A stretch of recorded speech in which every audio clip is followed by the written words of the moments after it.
Hey guys, welcome to the 10-day refresh. I'm really excited to have you here. So I just want to spend a couple of minutes today answering some questions that I've gotten from people that have already signed up, and then going through some just kind of top level important things that I want you to remember before you start. So the first thing that I want to talk about are your goals. It's an incredibly important part of the refresh and something that I really want you to focus on and get started before Monday. So I'm going to share my 3 goals with you first because of course I'm doing the refresh with you. My first goal, it's a big one, and it's cutting out coffee. So this is not something that you have to do. I'm cutting it out because I kind of have a slippery slope with coffee. I tend to drink too much and then I get really anxious and it's just not good. So I'm going to be cutting coffee out and adding in green tea instead. My second goal is to meditate every single morning during the refresh for 10 minutes. And then my third goal is to plan my vacation and go somewhere for a week. So I'm going to make that happen. So I'd love to hear from you what your goals are. I'm going to share mine again in the Facebook group, and I'd love for you to share yours there as well. And I'll comment and share my encouragement with you as well. The second thing that I want to talk to you about is the challenges section. So people tend to kind of skip over this one because it's not the nutrition, it's not the exercises or the recipes, but this is what really makes the refresh different from any sort of detox or Whole30 or anything like that that you've done before. And what makes it important is that it really stops and makes you slow down and move out of your comfort zone a little bit and be challenged and pushed to try new things. So one of the things on there is to try a new exercise class or workout class. One of my favorite ones is to spend a day, acting and looking and feeling like you're Beyonce. And what I mean by that is dress up, put on high heels, stand up in the meeting with your boss, don't be afraid to ask for that extra project or, do something really empowering that you normally wouldn't do.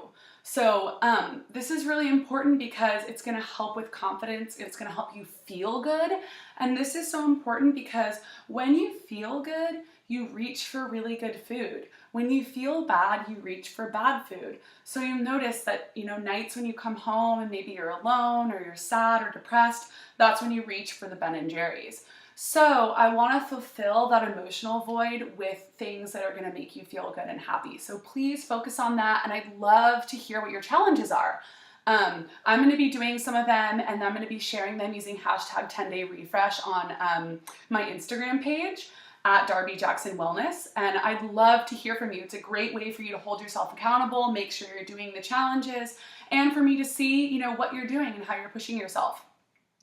The last thing that I want to talk about is meal prep. So you've got about a day and a half before the refresh starts on Monday. I want you to open up the nutrition section and get really familiar with it, and then go grocery shopping and get what you need to really set yourself up for success. So get what you need for the egg cups, for snacks, get your kombuchas or your blueprint juice, stuff like that.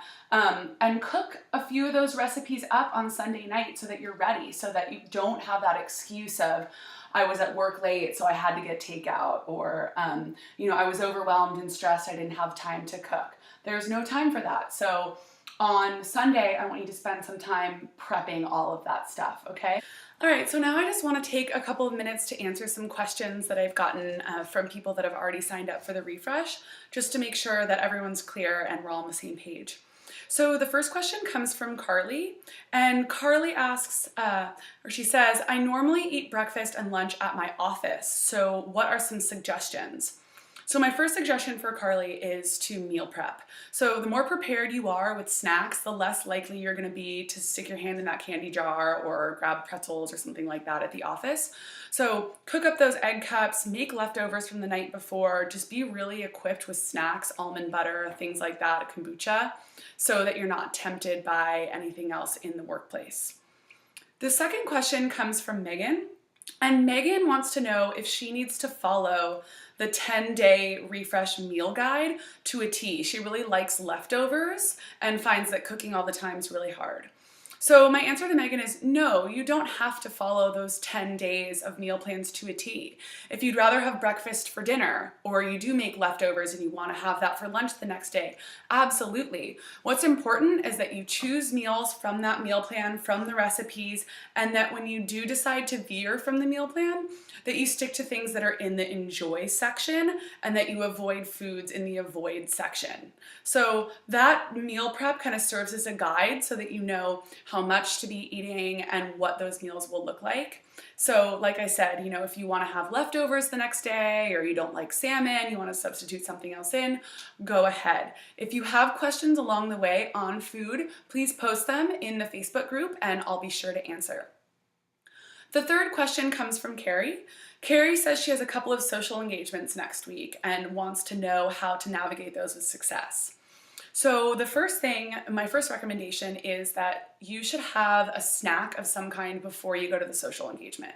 So have half of an avocado with some olive oil and salt on top, have some kale chips, hard-boiled egg, maybe some veggies dipped in guacamole, a small salad, a small smoothie, something like that, so you're not starving right when you get there. My other recommendation is to arrive with a kombucha or a green juice or something like that in hand. And the reason I like that is that when you get there, you're not automatically reaching for a drink.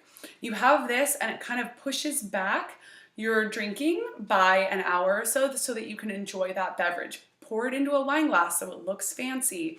Do something like that. I want to also tag on to that question the alcohol surrounding the refresh. So yes, you can drink on the refresh, but only a maximum of 2 nights and 2 drinks per night. So that's a total of 4. I really want to make sure that if you do choose to drink, that you're choosing drinks from my refresh cocktail guide. So I have cocktails on there as well as wine recommendations. So please make sure that you're sticking to those. If you want to kick it up a notch or you're really looking to just rev yourself up over these 10 days, then I do suggest that you stay away from alcohol. But I do understand that there are social engagements and things like that happening, so that's why there's that tiny bit of leeway. So I hope that helped clarify some things. If you have more questions, like I said, please ask them on the Facebook page. And I also would love to have you guys share your challenges, your nutrition, what you're eating, what your workouts are, things like that using hashtag 10dayrefresh on Instagram and Facebook. Can't wait to get started. Let's do this. In the month of July with my husband, we're gonna